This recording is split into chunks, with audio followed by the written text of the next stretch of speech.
Hello everyone, welcome back to our channel. आज के इस वीडियो में मैं आप लोग के साथ में हिंदी का सिलेबस शेयर कर रही हूँ जो कि क्लास 2 के लिए है। इसमें व्याकरण में बच्चों को क्या क्या पूछा जाता है और क्या क्या पढ़ाया जाता है यही आज मैं शेयर करूँगी। पहला जो पार्ट होगा वो होगा भाषा तथा भाषा के रूप। भाषा क्या होती है, भाषा के रूप कौन कौन से होते हैं, ये बच्चों को सिखाया जाएगा। जैसे कि भाषा के 2 रूप होते हैं, मौखिक भाषा और लिखित भाषा। मौखिक भाषा जो कि बोली जाती है और लिखित भाषा जिसे कि लिखा जाता है। पशु और पक्षियों की बोलियां इसी पाठ में सिखाई जाएगी। उसके बाद में वर्णमाला एवं वर्ण के भेद।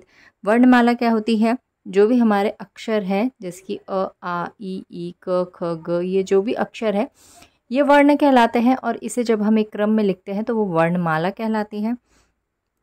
वर्ण के भेद 2 होते हैं, एक स्वर होता है, एक व्यंजन। अ से अह तक स्वर होगा और क से ग तक व्यंजन होगा।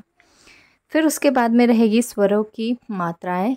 ये बच्चे यूकेजी से ही सीखते हैं, जितने भी स्वर होते हैं उनकी मात्राएं बनती है और उससे फिर क्या बनता है, शब्द बनता है। उसे किस तरह लिखा जाता है, उसकी पहचान कैसे होगी और उसका उच्चारण कैसे होगा, ये सिखाया जाएगा। फिर शब्द और वाक्य, तो जो वर्ण होते हैं वर्णों से मिलकर क्या बनते हैं, शब्द बनते हैं और शब्द मिलकर क्या बनाते हैं, वाक्य बनाते हैं। उसका लेकिन कोई क्या होना चाहिए, मीनिंग निकलना चाहिए, कोई सेंस निकलना चाहिए, कोई अर्थ होना चाहिए, तो वो वाक्य कहलाएगा।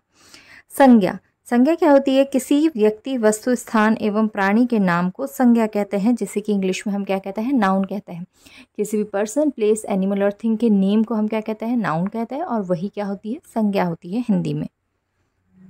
लिंग की पहचान, यहाँ पर लिंग सिखाए जाएंगे, पुल्लिंग और स्त्रीलिंग। जैसे कि दादा जो है वो पुल्लिंग शब्द है और उसी में दादी अगर हम कहेंगे तो वो स्त्रीलिंग शब्द होगा। यानी कि ऐसे शब्द जो पुरुष जाति का बोध कराए वो पुल्लिंग होंगे और जो स्त्री जाति का बोध कराए वो स्त्रीलिंग। फिर उसके बाद में एक अनेक यानी कि वचन बदलने के लिए आएगा। जैसे एक है लड़की, एक से अधिक है तो लड़कियाँ, एक है कमरा, एक से अधिक है तो कमरे, ये सिखाया जाएगा। फिर उसके बाद में रहेंगे सर्वनाम। जो शब्द हम किसी भी संज्ञा के स्थान पर प्रयोग करते हैं वो सर्वनाम कहलाते हैं, जैसे इंग्लिश में प्रोनाउन कहते हैं। जैसे कि मैं, तुम, आप, कुछ, किसी, ये सारे क्या होंगे, सर्वनाम होंगे। फिर होगा विशेषण।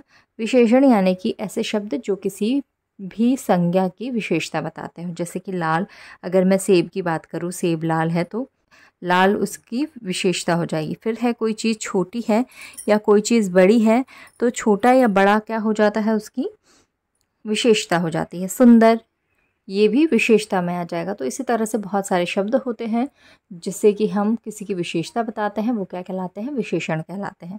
फिर होंगी क्रिया। तो क्रिया मतलब जो भी हम करते हैं वो क्रिया कहलाता है, जैसे कि इंग्लिश में हम वर्ब कहते हैं। जैसे लिखना, रोना, चलना, सोना, ये सब क्या हो जाएगा, खाना, ये सब हो जाएगा क्रिया। फिर विलोम शब्द, जैसे कि उल्टे अर्थ देने वाले जो शब्द होते हैं, जैसे कि दिन का रात होता है, आना जाना, हंसना, रोना, इस तरह से ये विलोम शब्द होते हैं। फिर पर्यायवाची शब्द यानी एक शब्द जिसके कि एक से अधिक अर्थ होते हैं, यानी अनेक अर्थ वाला शब्द। जैसे कि मान लीजिए सूरज है तो सूरज को और हम क्या कह सकते हैं, सूर्य कह सकते हैं, भास्कर कह सकते हैं, रवि कह सकते हैं, तो ये उसके पर्यायवाची शब्द हो जाएंगे। फिर अनेक शब्दों के लिए एक शब्द, जैसे साथ में पढ़ने वाला सहपाठी होता है तो ये एक पूरा वाक्य है, उसके लिए एक शब्द जब लिखा जाएगा तो वो अनेक शब्दों के लिए एक शब्द कहलाता है। फिर गिनती रहेगी जिसमें कि बच्चों को 1 से 20 तक गिनती, लिखना और पढ़ना दोनों ही सिखाया जाएगा। फिर उसके बाद में दिन, सप्ताह, महीने और साल, यानी कि दिनों के नाम, सप्ताह मतलब क्या होता है, 7 दिनों मिलकर बनते हैं सप्ताह, एक सप्ताह बनता है। महीनों के नाम और साल में कितने दिन होते हैं, कितने महीने होते हैं, ये चीज़ें सिखाई जाएगी और इनके नाम लिखना सिखाया जाएगा हिंदी में। कहानी लेखन तथा चित्र पठन, यहाँ पर चित्रों को देखकर कहानी लिखना या चित्र दे दिए जाएंगे बीच बीच में और उनके शब्द लिखकर बच्चों को कहानी पूरी करनी होती है। इस तरह के चीज़ें जो है बच्चों को सिखाई जाती है। फिर निबंध लेखन होगा जिसमें कि 10 लाइन बच्चों को लिखनी होगी किसी भी टॉपिक पे, जैसे गाय के ऊपर लिख सकते हैं, स्कूल के ऊपर लिख सकते हैं, इस तरह से ये बच्चों को सिखाया जाएगा। तो ये था आज का वीडियो। आई होप आपको वीडियो पसंद आया होगा। कैसा लगा कमेंट ज़रूर कीजिएगा। Thank you for watching.